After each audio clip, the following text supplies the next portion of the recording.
first down. Here's Burrow. Buying time to his left. Nice work to get 7 out of that, and it's second down. Partner, he was going through his progressions. Not there, not there. After about the third one, he decided he better pull it down and run for it. And he slides down and avoids the hit for good measure.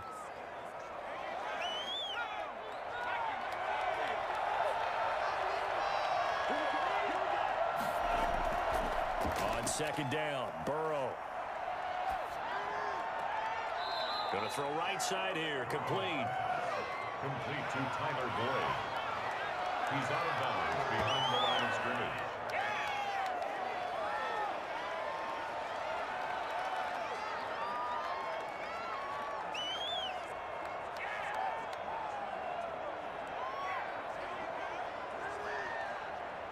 This will be play number 8 here on the drive. It's 3rd and a yard.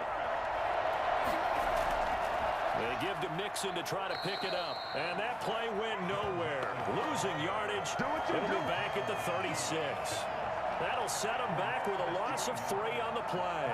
And that's going to make it 4th down. This defense is really floating around in the first half. They've gotten to the ball carrier before they can really get started. Offense got to come up with something else in order to try and get this running game going.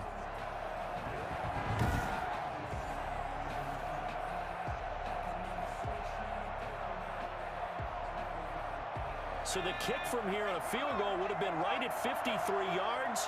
But instead, offense out there. They're going for it. But when this ball's tipped and intercepted. Picked off by Xavier Howard. They brought the house that time on the young rookie. Maybe a little rattled through the pick. And you have to be prepared for a lot of pressure as a rookie quarterback because most defensive coordinators are going to test you that way.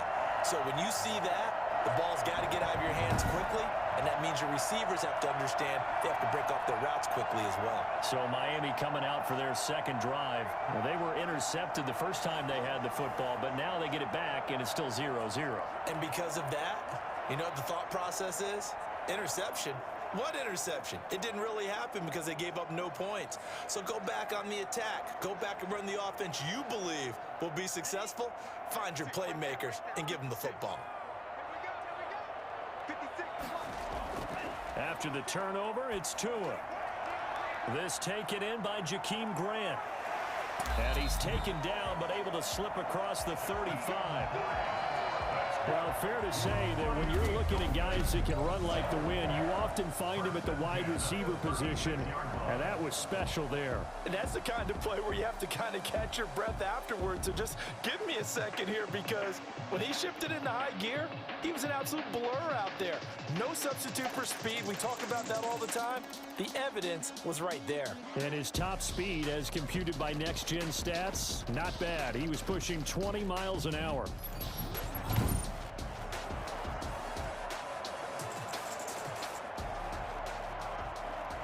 So from the 36 now, 1st and 10.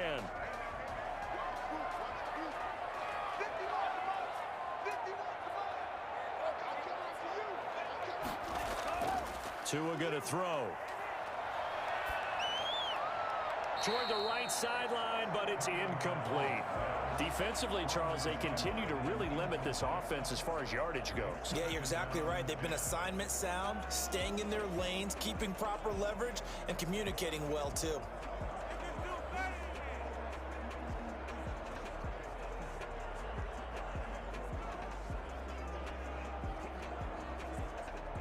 They'll try again from the 36 on 2nd and 10.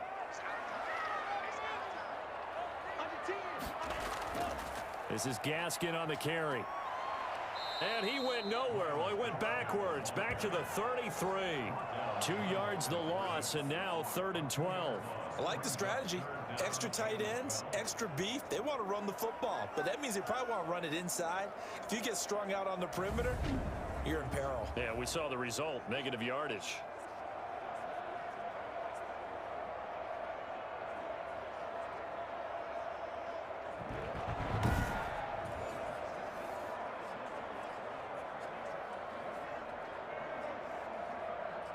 A nickel look now for the Bengals as they try to stop them here on 3rd down. Now Tua.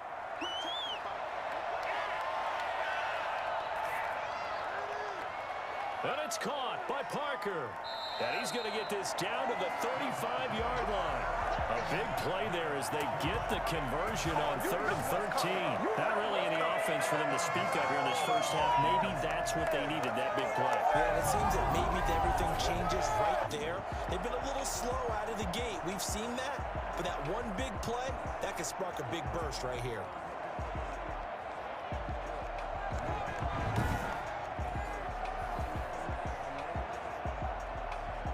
So that changes things a bit. Here's a 1st and 10 all the way down at the 35. Here's Tua. He's got a first down and much more inside the 20. And they will get him down, but not before he gets very good yardage there, as that will lead us right into the 2-minute warning. Great gains back-to-back. Last time over 30 yards, better than 20 here.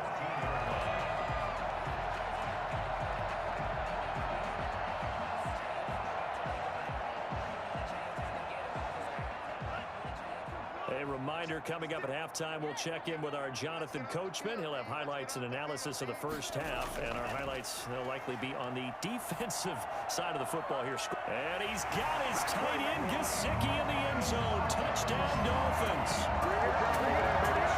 Gesicki there to make the grab, as his guys are on the board first here tonight. That pass also evens the ledger for the rookie quarterback. Had the interception earlier, and now he gets the touchdown throw.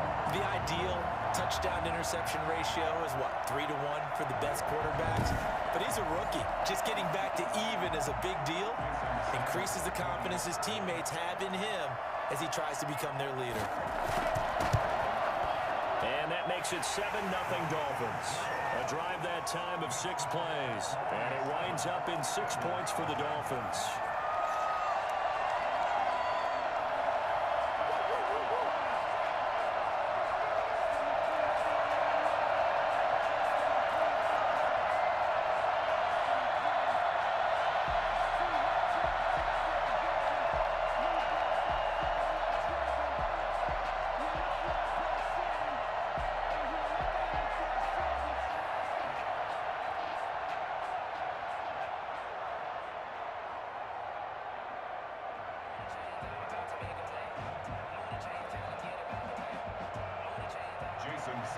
Now after the touchdown, ready to kick it away is Sanders.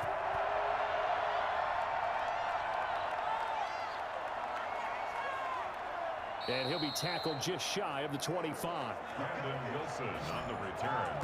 The Bengals take over 1st and 10. At their own. Cincinnati coming back onto the field here for their second drive. They had the interception last time. It led to the opening touchdown. So now 7-0 to score as they start 1st and 10.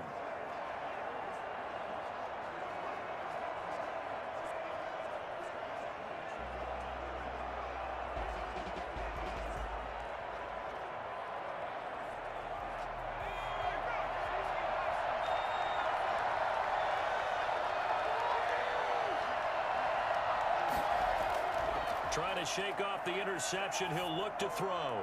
He'll drop this one down to Mixon. And up to the 35 before they're able to knock him down. A gain of 11 to kick off the drive, and it's a quick first down. But one of the ways that quarterbacks keep all the receivers alive in a play, never lock in on any one guy. Make sure you keep your eyes moving, scan the field. And here he finds the open guy for a nice pickup. On 1st and 10, Joe Burrow. He finds his running back, Mixon, and he goes out right around the 39. 5 yards on the pickup, and it'll make it 2nd down. All defenses worry that whenever anyone catches the ball and has a head of steam come out of the backfield, it could turn into a big play with missed tackles or he runs through people. But they were right there waiting, and they stopped him for a minimal gain. On 2nd down, here's Burrow. And that one goes incomplete. He's maybe lucky it wasn't a fumble as he got hit as he threw it. To this point, I've been impressed with the work defensively. They have not allowed a lot of receivers to run free. And there's another example, another incompletion. They come up now 3rd and 5 following the incomplete pass. throw again. And that will be incomplete. The passing game not in sync here early. And now it's 4th down. 2 drives won't tell the story of this game, but you absolutely have to like how this defense has played thus far. They have yet to allow this offense to get untracked in this one. So on 4th down, on comes the left-footed punter, Kevin Huber, to punt it away. Jakeem Grant back deep for Miami.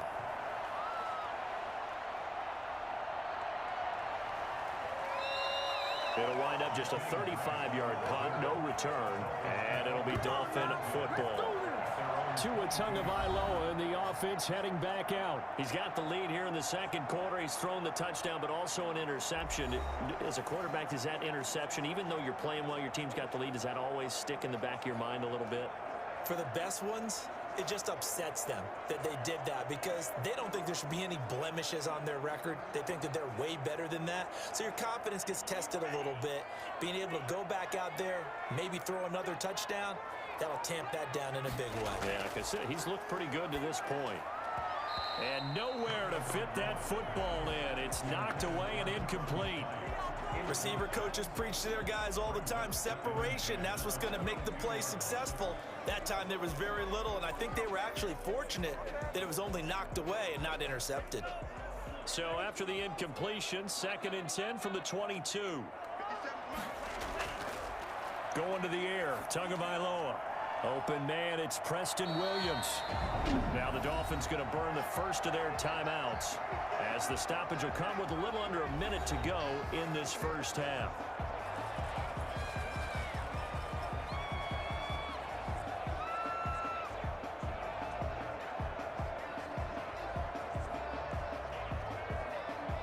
The last catch nearly got him a first, but it did not, and they'll try to convert on 3rd and inches. Throwing now is Tagovailoa. Throws right side, and that's complete. The Dolphins going to take their 2nd timeout as they get the stoppage with just under 50 seconds remaining in half number 1.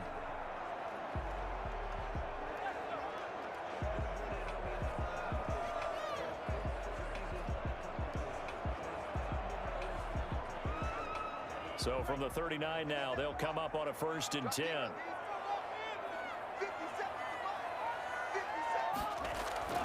Tua to throw again. And that is incomplete. Well, the incompletion, yes, but maybe here not the worst thing in the world? No, not on 1st and 10. It actually gives them a chance to regroup, relax just a little bit. They huddle up, talk it over, then they get a chance to continue their drive.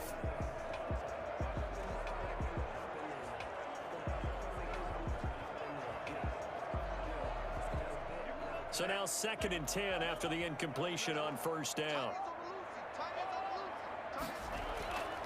Tua setting up shop to throw again. Looking sideline, incomplete. The intended receiver was Jakeem Grant, and it's 3rd down.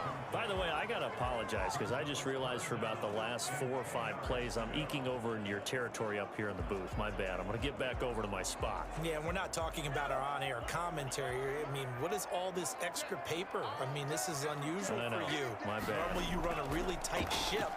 What's going on here? Just like that incomplete pass, I'm going to try to tighten things up here for this next play. Now the Bengals going to use the first of their timeouts as the clock will stop with 33 seconds to go in the first half.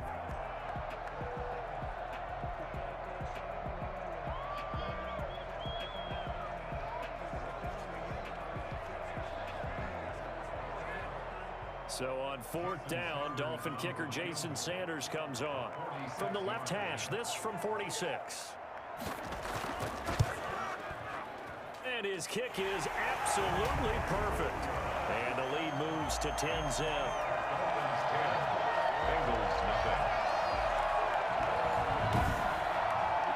Still a little bit of time left here in the second quarter, but they do get 3 before the half and expand that lead. And they have to be happy about that. And we haven't met a team yet that doesn't put an emphasis on trying to get points on the board in the last 2 minutes of a half. They'll be real excited to have those up on the board.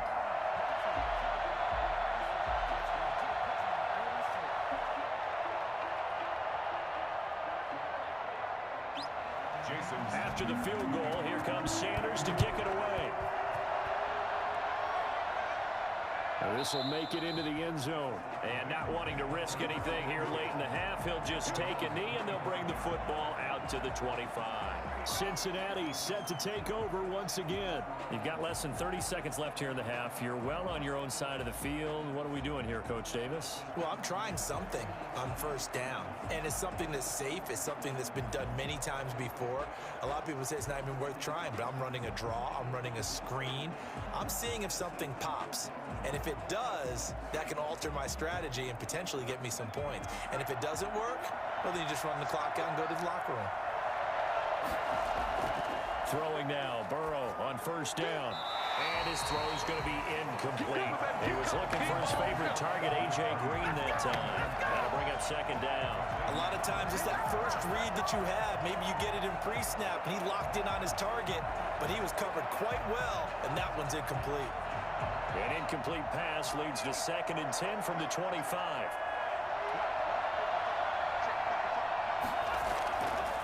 From the shotgun, Joe Burrow. Boyd's the target, and he has it over the middle. The Bengals going to use the second of their timeouts as they stop it with 19 seconds to go in half number 1.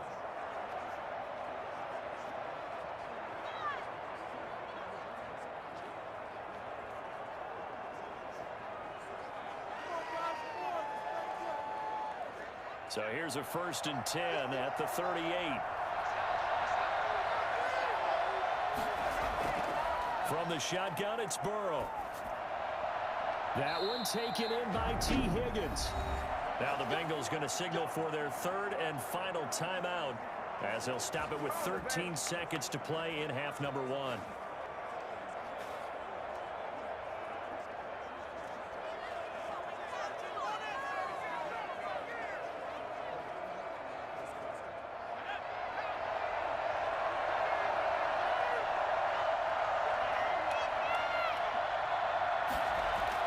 Now Burrow on first down.